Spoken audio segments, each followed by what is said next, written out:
Què és la història de l'art? És una pregunta difícil de respondre. El que fem en aquesta assignatura, en Història de l'Art de segon de batxillerat, és fer un viatge en el temps, però en aquest cas un viatge a través de les obres d'art. Aquestes obres ens acompanyen, ens ensenyen, ens expliquen què viu la gent, què vivien o com vivien i com transmetien les seves inquietuds a través de l'art. La intenció de l'assignatura és fer aquest viatge en el temps, però sempre guiats a través d'obres. Obres com aquestes, que en un primer moment potser no ens diuen gaire res, o ens pot semblar que és una obra completament desdibuixada en què no podem acabar d'entendre què estem veient. Quan avancem amb l'assignatura, veurem que aquesta obra serà referent per molts artistes del món contemporani.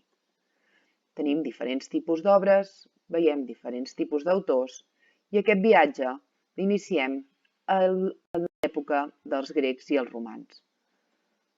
Veurem també no només pintura, sinó escultura i arquitectura, com per exemple el Museu Guggenheim de Nova York, que serà un exponent de l'arquitectura contemporània també.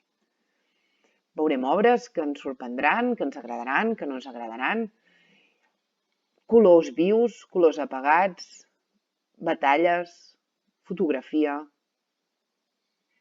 tot tipus d'imatge que el que fa és explicar-nos la història, però no des dels fets històrics en si, sinó a través de la mirada de diferents artistes rellevants en el món de la història de l'art que ens expliquen des del seu punt de vista i observant les seves obres què és i què va ser per ells els fets històrics i com els van marcar i com els van reproduir a través de la seva creativitat.